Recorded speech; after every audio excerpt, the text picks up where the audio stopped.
Coaching সেন্টারের পক্ষ থেকে তোমাদের সকলকে জানাই আরও একবার স্বাগত। আজকের ক্লাসে আলোচনার বিষয় হচ্ছে বৌদ্ধ ধর্মের বিভিন্ন যে মূল নীতিগুলি রয়েছে সেটা নিয়ে। তোমরা যারা বাঁকুড়া ইউনিভার্সিটির অধীনস্থ বিভিন্ন কলেজগুলিতে পড়াশোনা করছো, তোমাদের জন্য আজকের ক্লাসে NEP first semester MDC history থেকে কিন্তু এই বৌদ্ধ ধর্মের মূল নীতিগুলি নিয়ে আলোচনা করব। আচ্ছা, আলোচনার বিষয় শুরু করার আগে তোমাদেরকে একটা ছোট্ট ইনফরমেশন দিয়ে রাখি। তোমরা যারা যারা ভাবছো আমাদের সঙ্গে এই সেমিস্টার অনলাইনে যুক্ত হবে, তারা স্ক্রিনে দুটি নাম্বার দেখতে পাচ্ছ।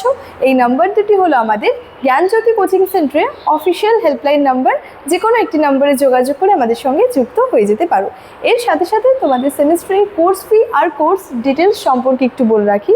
তোমরা যারা যারা বিভিন্ন কলেজ বাঁকুড়া বিশ্ববিদ্যালয়ের অধীনস্থ বিভিন্ন কলেজগুলিতে মেজর নিয়ে পড়াশোনা করছো, তোমাদের জন্য কোর্স ফি রয়েছে 1299, এবং তোমরা যারা মাইনর নিয়ে আর কি পড়াশোনা করছো, তোমরা যারা মাইনরের স্টুডেন্টস রয়েছো, তোমাদের জন্য কোর্স ফি রয়েছে 699। এবং এই কোর্স ফির বিনিময়ে যুক্ত হওয়ার মাধ্যমে তোমরা আমাদের কাছ থেকে যে সমস্ত সুযোগ সুবিধাগুলি পেয়ে যাচ্ছ, প্রথমেই পেয়ে যাচ্ছ proper guidance, then recorded classes, high quality notes এবং 100% কমন সাজেশনস। ঠিক আছে, এই ছিল মূল ইনফরমেশনের বিষয়। এবার সরাসরি আলোচনার বিষয় শুরু করছি। দেখো, প্রথম ক্ষেত্রে আমরা বৌদ্ধ ধর্মের যে সারমর্ম বা সার সংক্ষেপ যেটা রয়েছে একদম ছোট্ট করে জেনে নেব। বলেছে দেখো, গৌতম বুদ্ধ জগতের মানব জীবনের অপরিসীম দুঃখ কষ্ট দেখে আর কি গভীরভাবে ব্যথিত হন এবং তা থেকে মুক্তির উপায় খুঁজতে গৃহত্যাগ করেন। তার সাধনার মূল লক্ষ্য ছিল মানুষের আত্মিক মুক্তি এবং চিরস্থায়ী শান্তির সন্ধান। দেখো, প্রথম ক্ষেত্রে যদি বলি, এই যে গৌতম বুদ্ধের যে বৌদ্ধ ধর্ম রয়েছে, গৌতম বুদ্ধের জীবনের কিন্তু বিভিন্ন ঘটনাগুলি রয়েছে, যেমন তার জন্ম থেকে শুরু করে মহাপরিনিষ্ক্রমণ, ঠিক আছে, মহাপরিনিষ্ক্রমণ এবং তার সাথে সাথে যে বিভিন্ন যে বুদ্ধত্ব লাভ, ঠিক আছে, মহাপরিনির্বাণ, আরও বিভিন্ন বিষয়গুলো রয়েছে যেগুলো কিন্তু এই গৌতম বুদ্ধ সম্পর্কে বা বৌদ্ধ ধর্মের সম্পর্কে কিন্তু গুরুত্বপূর্ণ বিষয়ের মধ্যে কিন্তু পড়ে। ঠিক আছে, এবার দেখো এখানে বলেছে যে গৌতম বুদ্ধর একটা যদি এই বৌদ্ধ ধর্মের মানে অন্যতম গুরুত্বপূর্ণ দিকের কথা বলি, সেটা ছিল গৌতম বুদ্ধ এই জগতের মানব জীবনের যে দুঃখ কষ্ট রয়েছে সেগুলো দেখে গভীরভাবে ব্যথিত হয়েছিলেন এবং সেটা থেকে মুক্তির উপায় খুঁজতে তিনি কিন্তু গৃহত্যাগ করেছিলেন। ঠিক আছে, এবং তার সাধনার মূল লক্ষ্য ছিল হচ্ছে মানুষের আত্মিক আর কি যে মুক্তি।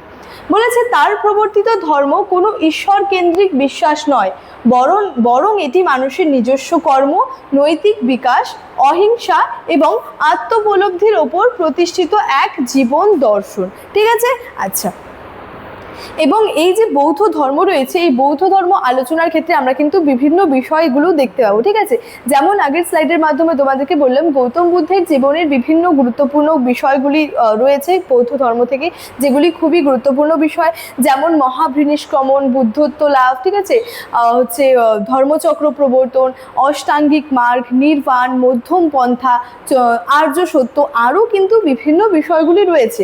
প্রথমে এখানে দেখো যেটা রয়েছে সেটা হচ্ছে চতুরার্য সত্য। ঠিক আছে, যেটা এরপর যেটা রয়েছে সেটা হচ্ছে আর্য সত্য বা যেটাকে চতুরার্য সত্য আর কি বলা হয়ে থাকে।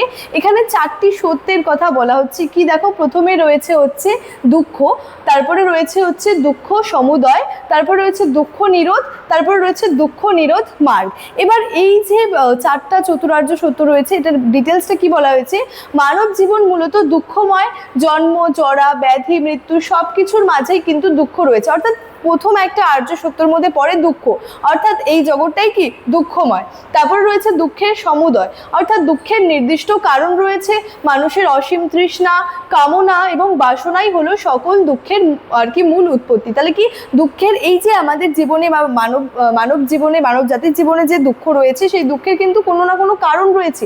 এমনি এমনি কিন্তু কেউ দুঃখিত থাকে না, দুঃখের পেছনে কিন্তু বিভিন্ন কারণ থাকে। ঠিক আছে, তারপরে রয়েছে দেখো দুঃখ নিরোধ, অর্থাৎ সেই দুঃখটা চিরস্থায়ী নয়, এটার কিন্তু অবসান সম্ভব। কোনো দুঃখটাই কিন্তু যে পার্মানেন্টলি কিন্তু থাকে না, টেম্পোরারি কিন্তু সেই দুঃখটা থাকে। ঠিক আছে, যার জন্য বলেছে দুঃখটা একেবারে কিন্তু যে চিরস্থায়ী আজীবন অবধি যে থাকবে সেটা কিন্তু না, এই দুঃখটা কিন্তু চিরস্থায়ী, যেটার কিন্তু অবসান হবে, অবসান সম্ভব। বলেছে কামনা বাসনা এগুলোকে জয় করতে পারলে এই দুঃখের কিন্তু বিনাশটা ঘটে।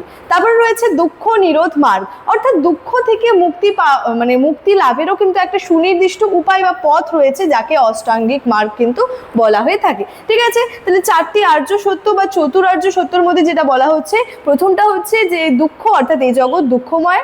2 নম্বরে হচ্ছে দুঃখের নির্দিষ্ট কোনো কারণ রয়েছে। 3 নম্বরে রয়েছে সেই দুঃখটা চিরস্থায়ী নয়, সেই দুঃখেরও একদিন অবসান ঘটবে। 4 নম্বরে রয়েছে দুঃখ থাকা মানে দুঃখ থেকে মুক্তিরও কিন্তু একটা নির্দিষ্ট কোনো উপায় বা পথ কিন্তু রয়েছে, যেগুলোকে বলছে অষ্টাঙ্গিক মার্গ। এবার অষ্টাঙ্গিক মার্গ তো বললামই যে চতুরার্য সত্যর মধ্যে একটা বিষয়। এবার সেই অষ্টাঙ্গিক মার্গ নিয়ে কি বলেছে দেখো, অষ্টাঙ্গিক মার্গ বলতে সেখানে 8টি মার্গের কথা বলা হচ্ছে। ঠিক আছে, বলেছে দুঃখ থেকে মুক্তি পাওয়ার জন্য গৌতম বুদ্ধ যে 8টি পথের কথা বলেছেন বা 8টি মার্গের কথা বলেছেন সেটাকেই বলা হচ্ছে অষ্টাঙ্গিক মার্গ। কি রয়েছে এই 8টি মার্গ? তার প্রথমে রয়েছে হচ্ছে সম্যক, বা বলার জন্য এটাকে কিন্তু সতও বলা হয়। ঠিক আছে, যেমন বলেছে দেখো সম্যক দৃষ্টি বা সৎ দৃষ্টি, এই সম্যককে কিন্তু সৎ হিসেবেও কিন্তু বলা হয়ে থাকে। যাই হোক, এখানে বলেছে যে সম্যক দৃষ্টি, সম্যক সংকল্প, সম্যক বাক্য, সম্যক কর্মান্ত, সম্যক জীবিকা, সম্যক ব্যায়াম, সম্যক স্মৃতি এবং সম্যক সমাধি। এই 8টা মূলত কিন্তু অষ্টাঙ্গিক মার্গের মানে 8টি মার্গের মধ্যে কিন্তু রয়েছে। ঠিক আছে, নেক্সট হচ্ছে যে পঞ্চশীল নীতি, অর্থাৎ বৌদ্ধ ধর্মের মধ্যে থেকে এই পঞ্চশীল নীতিটাও কিন্তু খুবই গুরুত্বপূর্ণ, যার মধ্যে বলেছে সাধারণ গৃহস্থ মানুষের দৈনন্দিন জীবনযাপনের জন্য বুদ্ধ 5টি নৈতিক অনুশাসনের কিন্তু নির্দেশ দিয়েছিলেন, সেটাকেই একত্রে বলা হচ্ছে পঞ্চশীল নীতি। প্রথমে রয়েছে অহিংসা, অর্থাৎ কোনো প্রাণীকে হত্যা না করা এবং বা কষ্ট না দেওয়া। তারপরে রয়েছে যে অস্তেয়, অর্থাৎ অন্যের সম্পদ বিনা অনুমতিতে গ্রহণ না করা, অর্থাৎ চুরি না করা। তারপরে রয়েছে ব্রহ্মচর্য, অর্থাৎ নীতি অবৈধ বা নীতি বহির্ভূত সম্পর্ক থেকে নিজেকে বিরত রাখা। তারপরে রয়েছে সত্যবাদিতা, এখানে রয়েছে সর্বদা সত্য কথা বলা, মিথ্যা বাক্য পরিহার করা, মিথ্যা কথা বা মিথ্যা বাক্য না বলা।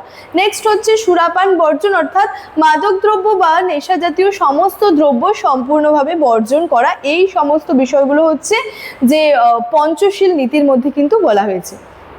তারপর রয়েছে যেটা বৌদ্ধ ধর্মের একটা মানে মূল দিক বা মূল বৈশিষ্ট্য, সেটা হচ্ছে যে নির্বাণ। ঠিক আছে, তার আগেও আমরা জানবো যে কর্মবাদ সম্পর্কে, অর্থাৎ যে কর্মা রয়েছে সেটা সম্পর্কে। ঠিক আছে, বলেছে বৌদ্ধ ধর্মে বিশ্বাস করা হয় যে মানুষের প্রতিটি সৎ ও অসৎ কর্ম তার ভবিষ্যতের রূপরেখা নির্ধারণ করে। কর্মের ফল ভোগ করা থেকে মানুষের কিন্তু নিস্তার নেই, অর্থাৎ মানুষকে কিন্তু তার কর্মের যে ফল সেটা কিন্তু ভোগ করতেই হয়, সে কিন্তু সেটার থেকে কিন্তু যে নিস্তার কিন্তু পায় না সেটার থেকে। তারপরে বৌদ্ধ ধর্মের যেটা একটা খুবই গুরুত্বপূর্ণ দিক রয়েছে সেটা হচ্ছে এই নির্বাণ লাভ। এখানে বলেছে নির্বাণ হলো মানব জীবনের পরম লক্ষ্য। এই নির্বাণ লাভ বলতে বোঝানো হয় হচ্ছে চরম মুক্তি লাভ, বা মুক্তি লাভকে বলা হয় হচ্ছে নির্বাণ। নির্বাণ বলতে এক কথায় বোঝানো হয় কিন্তু মুক্তি। ঠিক আছে, বলেছে এর অর্থ হলো যাবতীয় তৃষ্ণা বা কামনার সম্পূর্ণ বিনাশ ঘটিয়ে জন্ম ও মৃত্যু চক্র থেকে চিরকালের জন্য আত্মিক মুক্তি লাভ করা। অর্থাৎ নির্বাণ লাভের মাধ্যমে কি হচ্ছে, এই যে যাবতীয় যে কামনা বা তৃষ্ণার এই সমস্ত বিষয়গুলোর বিনাশ ঘটিয়ে মৃত্যু এবং মানে আর কি জন্ম ও মৃত্যুর চক্র থেকে কিন্তু চিরকালের জন্য কিন্তু আত্মিক যে মুক্তি লাভ সেটার মধ্যেই কিন্তু রয়েছে এই নির্বাণ বলতে কিন্তু বুঝিয়ে থাকে। ঠিক আছে, তাহলে দেখো বৌদ্ধ ধর্মের যে বিভিন্ন মূল নীতিগুলি রয়েছে সেটা নিয়ে মূলত কিন্তু আজকের ক্লাসে আলোচনার বিষয় ছিল, যেখানে বিভিন্ন মূল নীতিগুলি রয়েছে, যেমন হচ্ছে বৌদ্ধ ধর্মের অষ্টাঙ্গিক মার্গ, গৌতম বুদ্ধের ধর্মের যে সারমর্ম অর্থাৎ সার সংক্ষেপটা, তার সাথে সাথে পঞ্চশীল এবং যে নির্বাণ লাভ যেটা বৌদ্ধ ধর্ম থেকে খুবই গুরুত্বপূর্ণ, সেই সমস্ত বিষয় নিয়েই কিন্তু মূলত আলোচনা করলাম। তো মূলত আজকের ক্লাসে আলোচনার বিষয় কিন্তু এতটাই ছিল। ইনফরমেশন যেটা ছিল সেটা ভিডিওর শুরুতেই আলোচনা করে রেখেছিলাম। চলো আজকের ক্লাস এতটাই, দেখা হচ্ছে পরবর্তী ক্লাসে। Thank you.